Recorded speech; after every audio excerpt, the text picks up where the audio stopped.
Hey, class. I'm here roasting on my porch, but I wanted to go with the familiar. Um, this mini lecture is on the apocalypse and its various meanings, and I'll be applying it to John Darnielle's Wolf in White Van.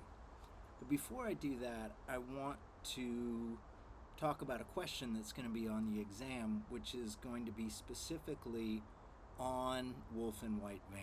So if you've gotten behind in your reading, you're going to be in trouble. And it's just a couple, folks, but yeah, you need to finish your novels, or your quiz score will suffer, and your exam will reflect that as well. Um, I want to talk about narrative structure and design for Wolf and White Van briefly here. And I'm going to leave it to you to sort of come up with your answers about the novel.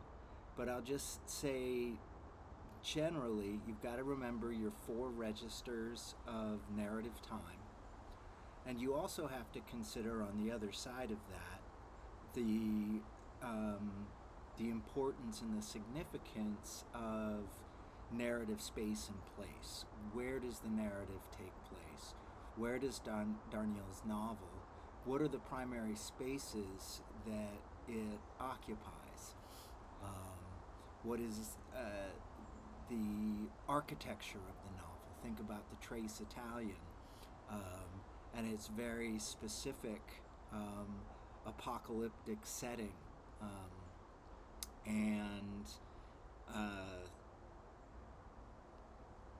the way that Sean's injury, I don't want to, and no spoilers here, shapes and is affected by the narrative places that the character occupies.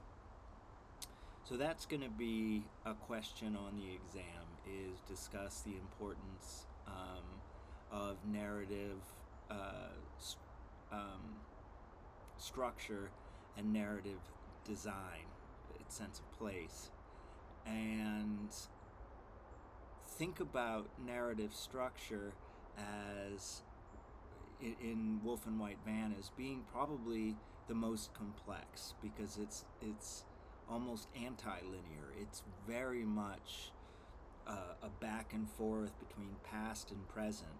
And think about what is the narrative present in the novel. Obviously, it begins, and it's a retrospective glance back at the past um, that begins on a certain day, contains certain events within those days and weeks that follow. And then there's the immediate past, such as the trial with Lance and Carrie, seeing Chris Haynes when he does and where he does. And the way that the narrative structure, to a certain degree, is a reflection of Sean, the narrator, of his mind and how it works. His brain's a bit scrambled, obviously. Something in the present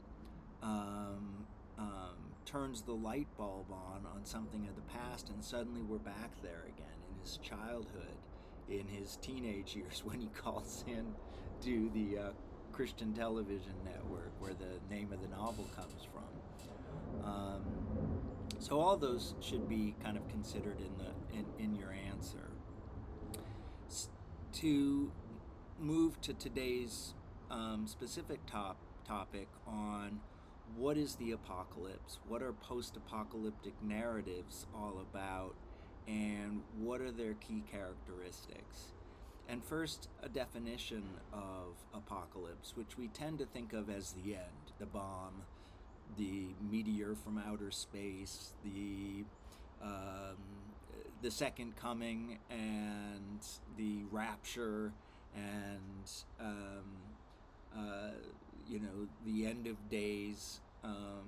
You see those guys out with their signpost, repent, the end is here.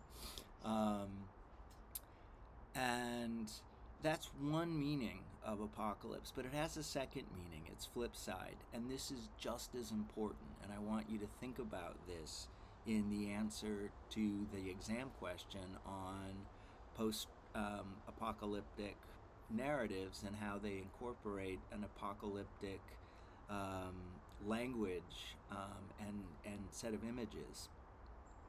And that is Revelation. The book of Revelations is obviously about the four horsemen of the apocalypse, but it's also about the second coming, right?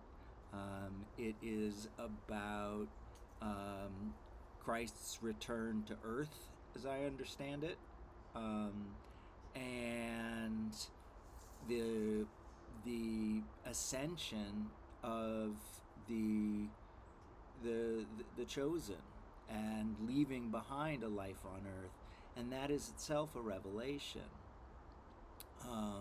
We can think about Parable of the Sower. We have a cultural end to traditional Christianity, but we also have the revelation of Lauren's new religion, Earthseed. The road is the end of humanity, the end of human culture, but it's also a revelatory look at what when it's sort of all boiled down, there is something fundamentally human about the connection and the love between the father and son in the novel, and that's a revelation in the text. That's where the goodness comes in. I think that's why all that grotesque imagery and even cannibalism, which is quite jarring and horrific, brings to light, brings to the surface that humanity that defines, the human capacity for connection and love. So if we apply that to Wolf and White Van, we have, and same with, and you can think about this with Parable of the Sower and The Road, we have different layers of apocalypse. At the highest level, there's a sort of global apocalypse that's taking place. On another level, we can think about the post-apocalyptic nation state. In Parable of the Sower, the lines are being reconfigured, and rather than having a nation state, you have a corporate state. The rich and powerful have everything, and they're drawing up new lines, new boundaries, new states even,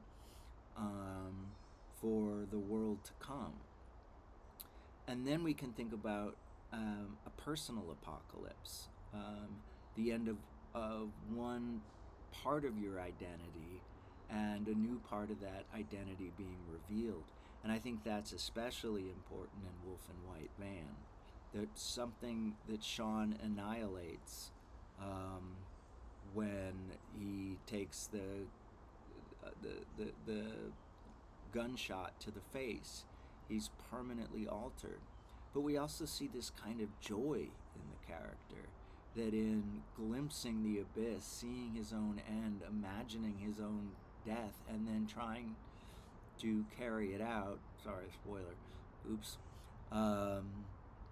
that something new is revealed in him, and the pleasure he takes from the smallest things, the conversation with the kids in the parking lot, where they contemplate the contours of his face and what it looks like, his small victories, even his court victory.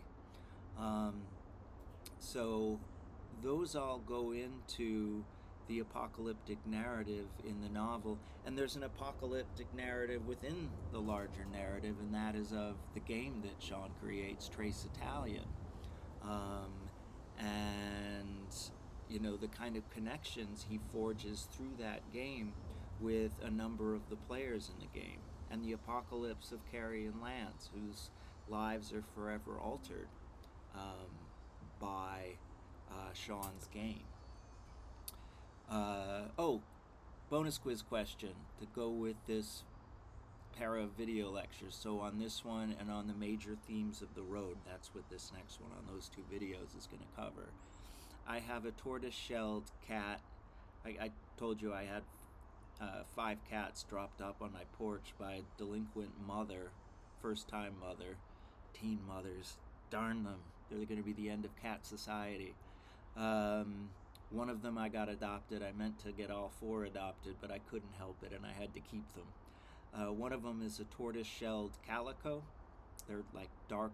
They're a black color with bright orange striping, and she's got a big blotch of orange on her head. But because she's a tortoiseshell, and I didn't mean to keep her, I gave her the placeholder name of Turtle. So I have a cat named Turtle, and that is the bonus question. What is my one of my calico cat's names? And that cat is named Turtle. Okay.